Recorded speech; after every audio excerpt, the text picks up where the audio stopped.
በስመ አብ ወወልድ ወመንፈስ ቅዱስ አሐዱ አምላክ። ኖ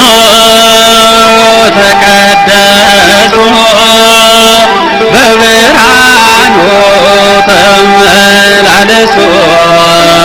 ኖ ተቀደሱ በብርሃኑ ተመላለሱ። ኖ ተቀደሱ በብርሃኑ ተመላለሱ። ኖ ተቀደሱ በብርሃኑ ተመላለሱ። በጽሕና ያገለና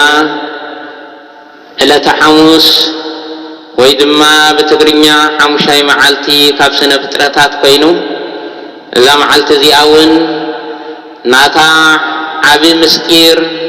ዓቢ ትዕስቶ ዓቢ ሸኸም ዝተሰከመት ኮይና ምስቲ ዘለና ግዜ ነቲ ኩሉ በዚ ዕለት እዚ ዝተፈጸመ ዓበይቲ ድንቂ ተኣምራት ናይ ጎይታና ክብጻሕኳ ዘይክእል እንተኾነ ከም ፍቃድ እግዚአብሔር አምላክ ካብቲ ብዙሕ በዚ ዕለት እዚ ዝተፈጸመ 3-4 ክንጠቅስ ኢና። ሐሙስ ማለት ካብ ፍጥረት ሐሙሻይ መዓልቲ ኮይኑ እዚ ዘለናዮ ዘመን ሕማማት አምላኽና እግዚአብሔር አምላክ እቲ ዘይሐምም ዝሐመመሉ እቲ ዘይደክም ዝደኸመሉ እቲ ፈራዲ ዝተፈርደሉ እቲ ሓይሊ ወሃቢ ዝደኸመሉ እቲ ንዓለም ዝምግብ ዝጠመየሉ ዕለት ስለ ዝኾነ ዕለተ ሐሙስ ሐሙስ ጽግቦ ሐሙስ መዓልቲ ትሕትና ሐሙስ ናይ ጸሎት ትምህርቲ ሐሙስ ከዓ ጎይታ ተኣስረላ መዓልቲ እንዳተባሃለ ዝተፈላለየ ስም ዘለዋ እያ። በቲ ቀዳማይ ስማ ናይ ትሕትና መዓልቲ ወይ ድማ አምላኽና ትሕትና ዝመሃረሉ መዓልቲ እንድሕር ጀሚርና ከምቲ ወንጌል ሉቃስ ምዕራፍ 23 ካብ 34 ቁጥሪ አቢሉ ተገሊጹ ዘሎ እቲ መዓልቱ ኣኸለሞ አምላኽና እግዚአብሔር አምላክ ከዓ ንኩሎም እቶም 12 ሐዋርያቱ አኪቡ ንዑ ናብ ቤት አልዓዛር አሁን ተአከብሞ እቲ ንነዊሕ ግዜ ክትጽበይዎ ጸናሕኩም እቲ ብምስጢር ንዓኻትኩም ጥራሕ ክነግሮ ጸናሕኩም ንዓለም ክገሃደላ ኢልዎ። እዚ ዕለት እዚ አምላኽና እግዚአብሔር አምላክ ን33 ዓመት ባዕለቶም 12 ሐዋርያቱ 36 ቅዱሳት አንስቲ 72 አርድእቲ ጎይታ ንምንታይ ይመጽዩ ጎይታ እንታይ እዩ ተልእኽኡ እውን ንዖም ዘይነጸርሎም ዝነበረ ግዝያት ኣብዚ ዕለት እዚ ግን ዝያዳ ከነጽሮ ጀመረ። ከነጽሮ ከለ ከዓ ንኩሎም ቤት አልዓዛር ኣከቦም እሞ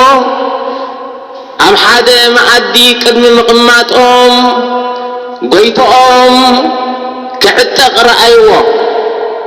ስለዚ እቲ ብኽብሪ ኮፍ ክብል ዝግብኦም ኣብ መንጎኦም ኮፍ ክብል ብኽብሪ ዝግብኦ ጎይቶኦም ተዓጢቑ ከገልግሎም ምስ ረኣይዎ እቲ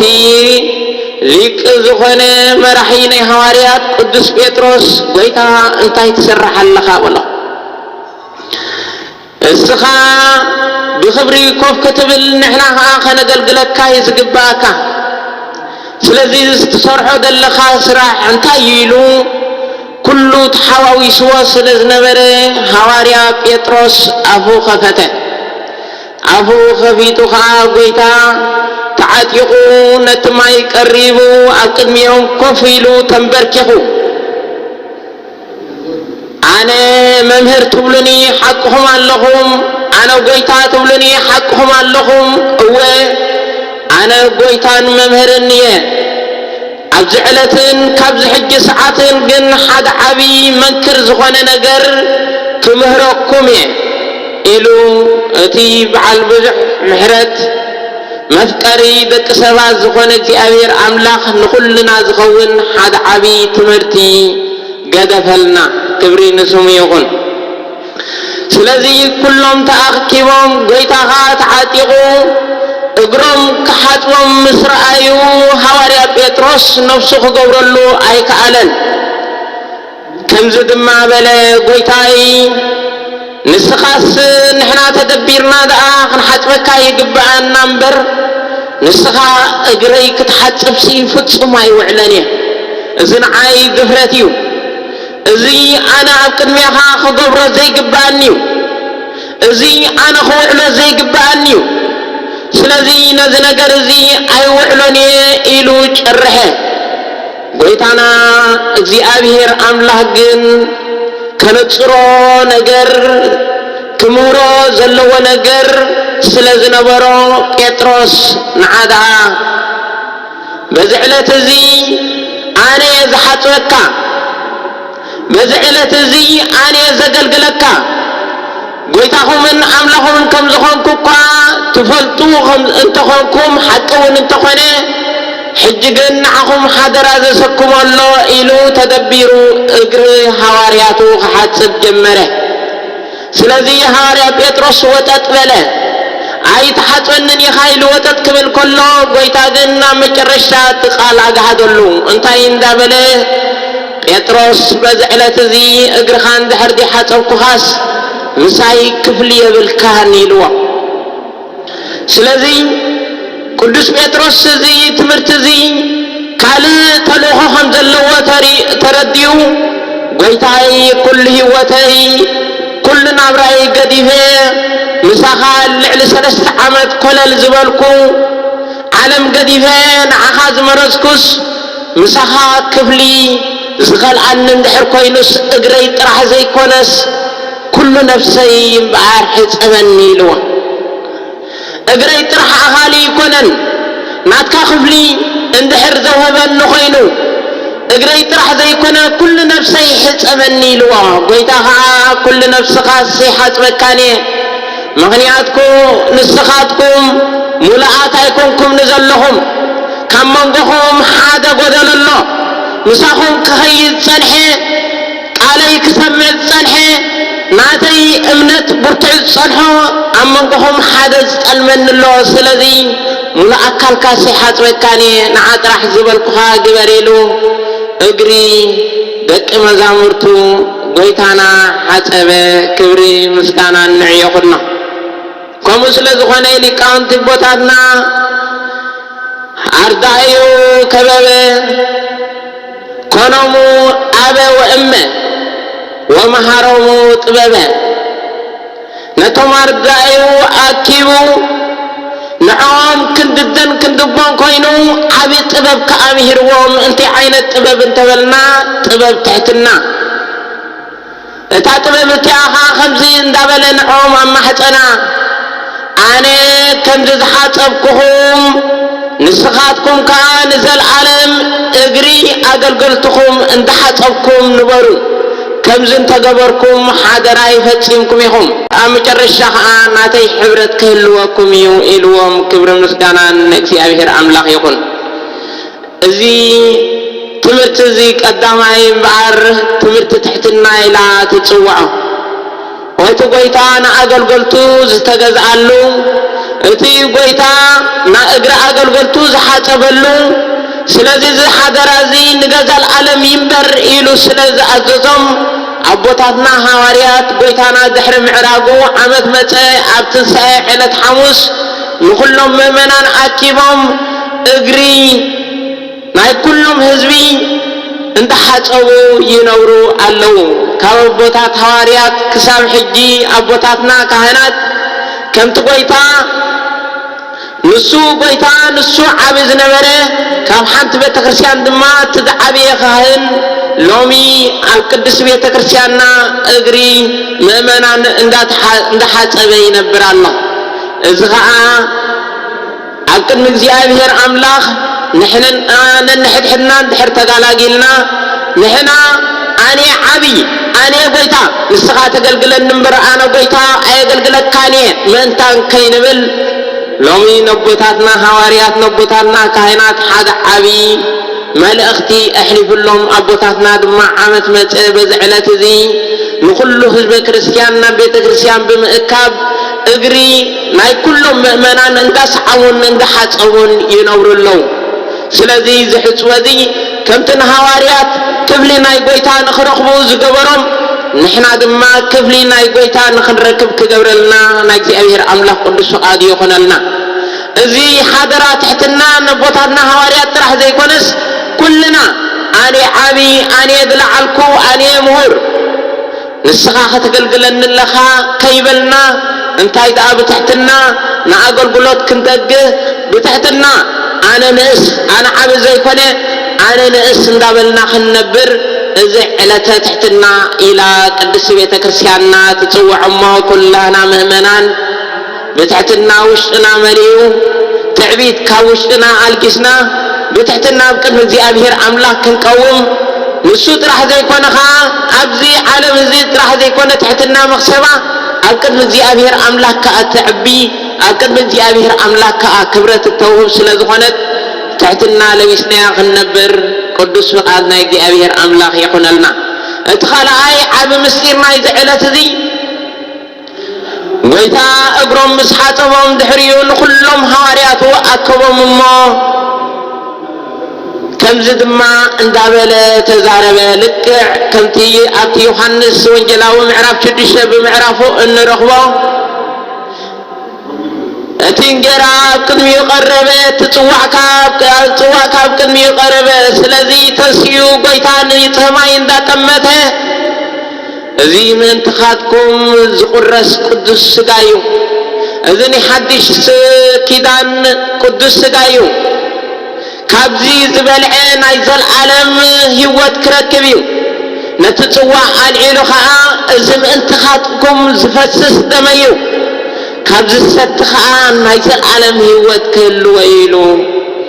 ካልኣይ ትእዛዝ ኣዘዞም። ክብርን ምስጋናን እግዚአብሔር ኣምላኽ ይኹን። ስለዚ ኣዴታትና ብኣጻዋዊ ዓለም ዲ ሓሞት ጽግበኢሎን ክጽውዐኦ ከለዋ እግዚአብሔር ኣምላኽ ኣቐዲሞ ኣብ ዘመነ ፍጥረቱ ብሓሙሻይ መዓልቲ ዝፈጠሮ እንታይ እዩ እንድሕር ኢልና ኣብ ዘፍጥረት ምዕራፍ 1 ከም እንረኽቦ ዝብልዑ እንስሳታት ናይ ባሕርን ናይ መሬትን ይፈጢሩ። ስለዚ ብስነ ፍጥረቱ ንስጋና ዘጽግብ ስጋውያን ክፈጥር ከሎ ብዕለተ ሐሙስ ጽግቦ ኸዓኒ ንነፍስና ዘጽግብ ቅዱስ ስጋውን ንጹህ ደሙን ክዑን ቆሪሱን ሃበና። ክብርን ምስጋናን ይኹንና። ስለዚ እዚ ዕለት እዚ ናይ ሓድሽ ኪዳን ቃል ኪዳን ንዓኹም ዝወሃብ እዩ። ካብዚ ስጋ እዚ ዝበልዐ ካብዚ ደም እዚ ዝሰትየ ናይ ዘለዓለም ህይወት ኣለዎ። ካብዚ ስጋ እዚ ዘይበልዐ ካብዚ ደም እዚ ዘይሰትየ ኸዓ ናይ ዘለዓለም ህይወት የብሉን ኢሉ እግዚአብሔር ኣምላኽ ነዚ ስጋን ነዚ ደምን ከም ሕሳም ይሰውረና። ኣብቲ ናይ ዘለዓለም ስፍራ ክንኣቱ እንድሕር ኮይንና እዚ ዕለት እዚ ከም ካልኣይ ምስጢር መልእኽቲ ዘሕልፈልና እንድሕር ኮይኑ እግዚአብሔር ኣምላኽ ካብ ሰማይ ሰማይ ወሪዱ ኣብ ከርሲ ድንግል ሓዲሩ ስጉን ደሙን ዝቆረሰልና ንዓና ክብል እዩ። ልክዕ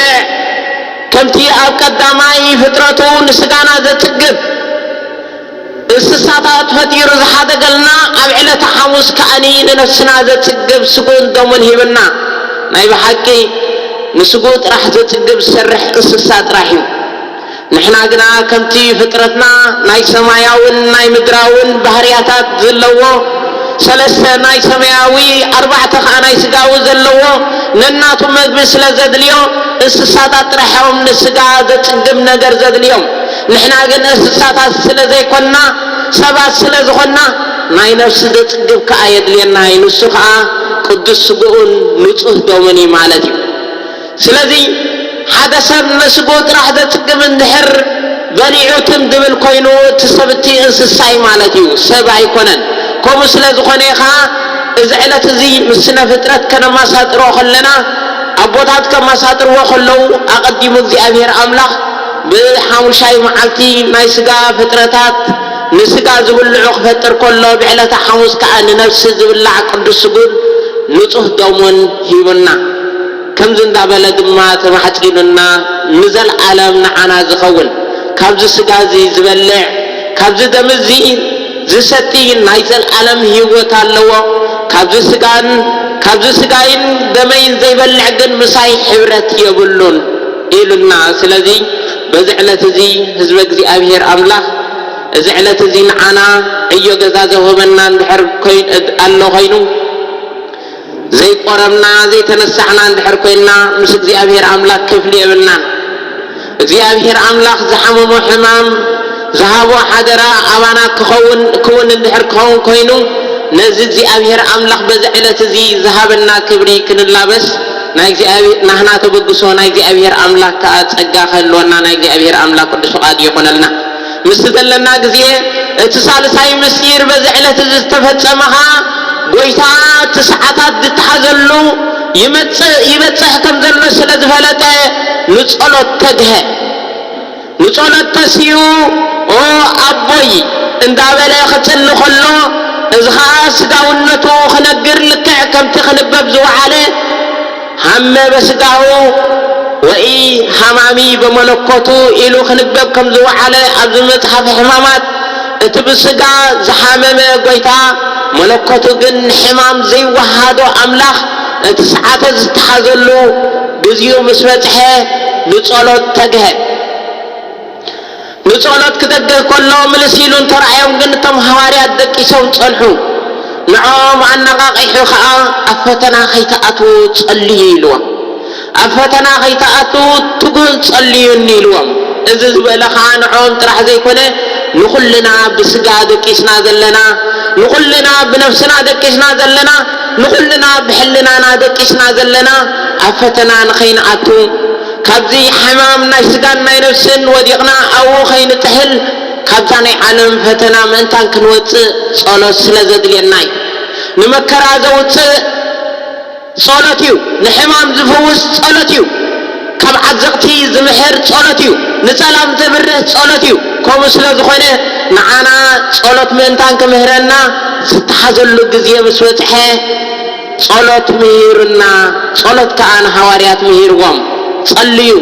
كما يتبؤوا واستمسوت اندابلخ اميرهم مالتي افتنا خيتاتو نقح تصليني لنا ما بصلاه تجهنا خنبر نزعلت زندا ذكرنا زي امير املاح قدوس فقاد يقولنا عبد تقدمه عبد سكون دمن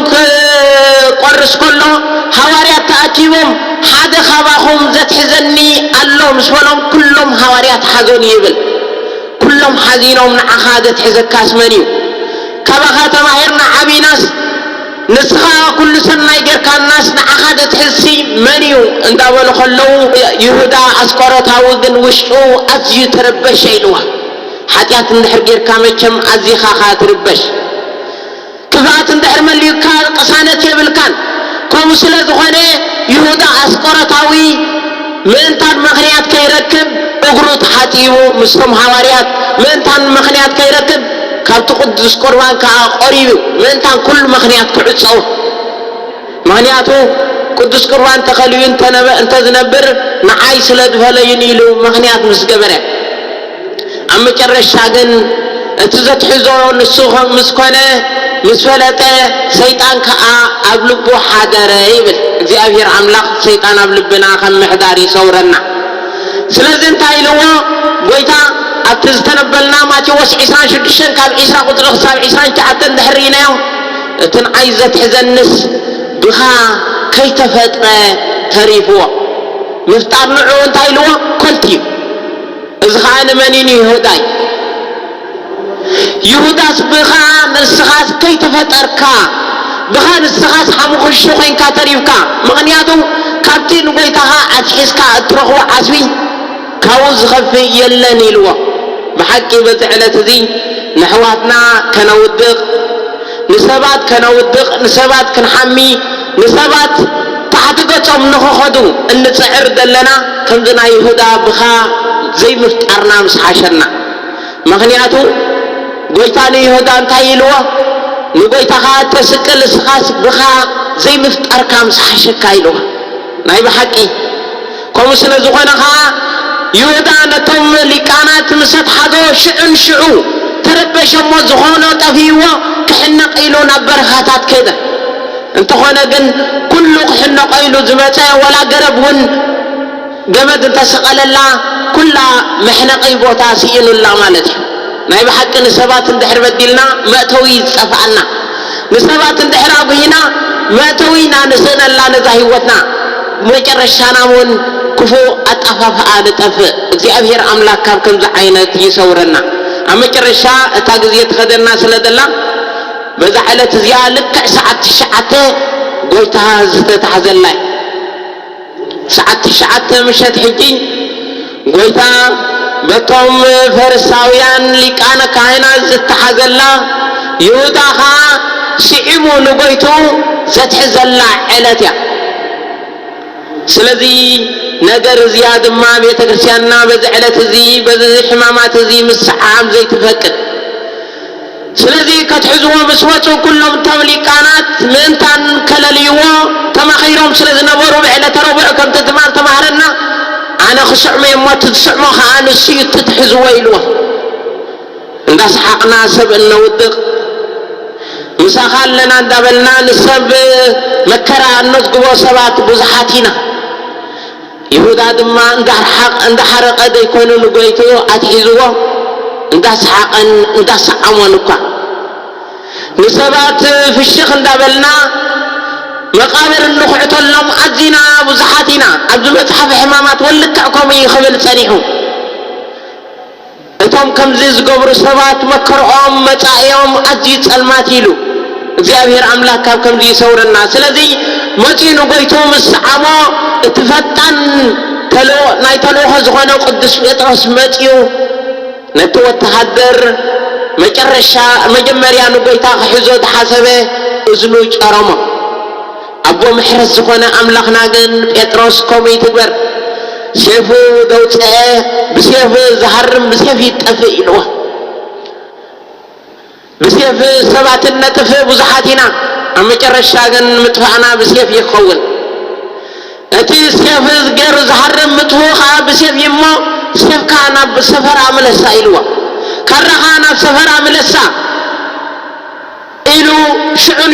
أبو محرز هون እግዚአብሔር አምላክ ነቲ خشقلون كقد كطون زمت أو التهدر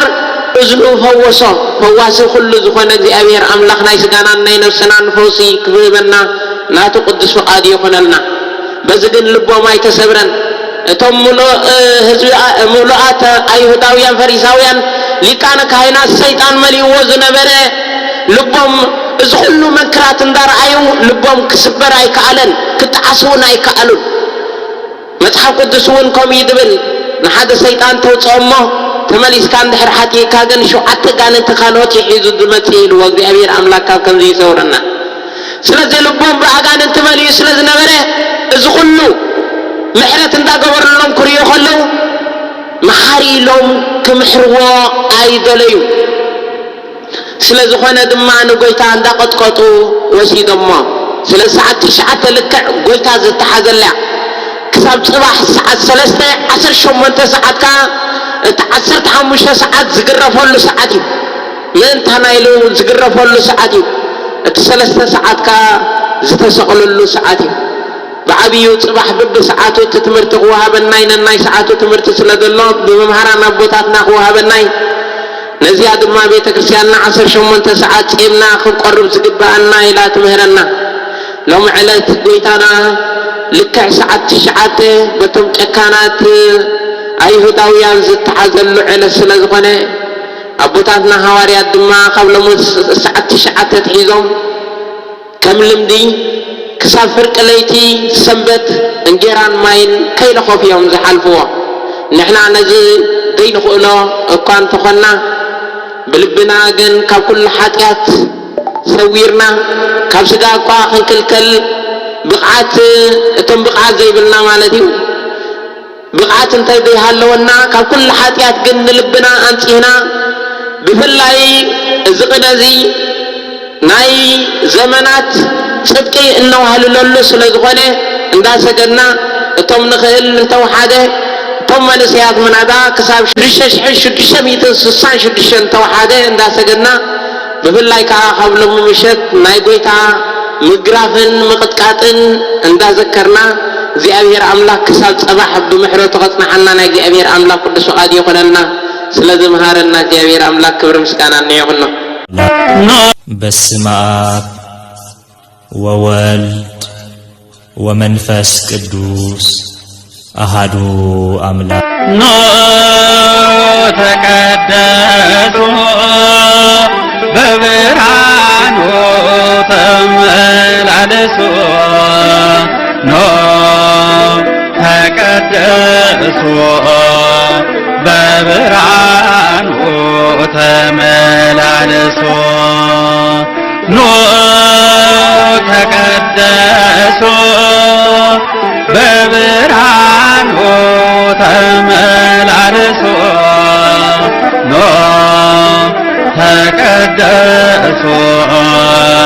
በብርሃኑ ተመላለሱ